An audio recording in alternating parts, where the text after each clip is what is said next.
Welcome to smart Salomi. ఒకప్పుడు సినిమాల్లో అవకాశాలు రాకపోవడంతో నటీనటులు సీరియల్లో అడుగు పెట్టేవారు.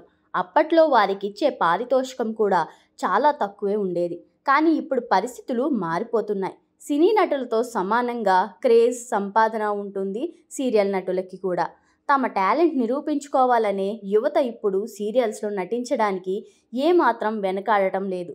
ఇలా తొలుత ధారావాహికల్లో నటించి ఇప్పుడు స్టార్స్గా రాణిస్తున్న వారు ఇండియాలో ఎంతోమంది ఉన్నారు. ఏళ్లకు ఏళ్లు సాగిన ఎన్నో సీరియల్స్ మన దేశంలో ఎన్నో ఉన్నాయి. వేలాది ఎపిసోడ్స్తో ఆయా సీరియల్ రికార్డులు కూడా సృష్టించాయి. ఇలాంటి వాటిలో ఒకటి చక్రవాకం. తెలుగునాట సంచలనం సృష్టించిన అతి కొద్ది ధారావాహికల్లో చక్రవాకం కూడా ఒకటి.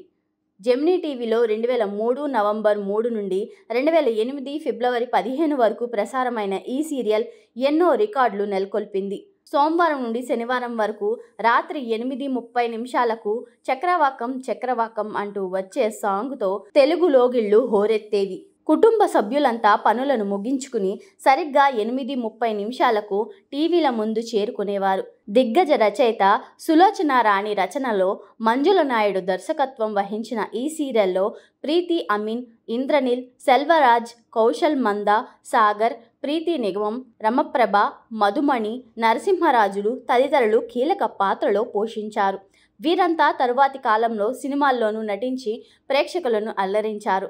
తెలుగులో మొత్తం 11,1100 ఎపిసోడ్లు ప్రసారమైన చక్రవాకం సీరియల్ తర్వాత కన్నడ, మలయాళంలో డబ్బింగ్ అయి అక్కడి వారిని కూడా ఆకట్టుకుంది. 2016 జూలై 11 నుంచి జెమినీ టీవీలో చక్రవాకం సీరియల్ పునఃప్రసారం అవుతుంది. ఈ సీరియల్లో హీరోగా నటించిన ఇంద్రనీల్ చాలా ఏళ్ల పాటు బుల్లితెరపై హల్చల్ చేశారు. ఈ క్రమంలోనే ఆయన మరో నటి మేఘనను పెళ్లాడారు. కానీ దురదృష్టవశాత్తు ఈ జంటకు పిల్లలు మాత్రం పుట్టలేదు.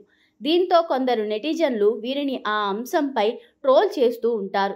ఇంద్రనీల్, మేఘనలు నీలి మేఘాలలో పేరుతో ఒక యూట్యూబ్ ఛానల్ని ప్రారంభం చేశారు. సక్సెస్ఫుల్గా నడుపుతున్నారు. దీంతో పాటు పచ్చళ్ల వ్యాపారం కూడా స్టార్ట్ చేసి వ్యాపారంలోనూ రాణిస్తున్నారు.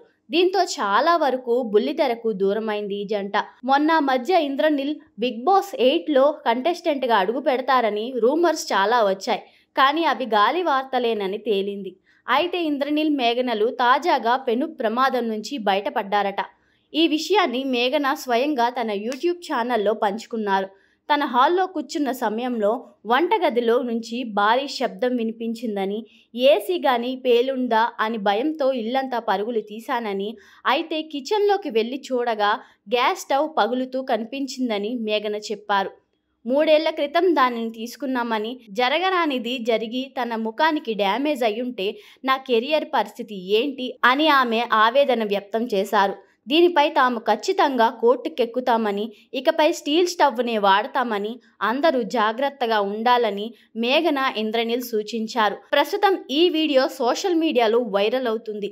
ఇలాంటి ఇంట్రెస్టింగ్ వీడియోస్ కోసం వెంటనే మన ఛానల్ని లైక్ చేయండి, షేర్ చేయండి, సబ్స్క్రైబ్ చేసుకోండి.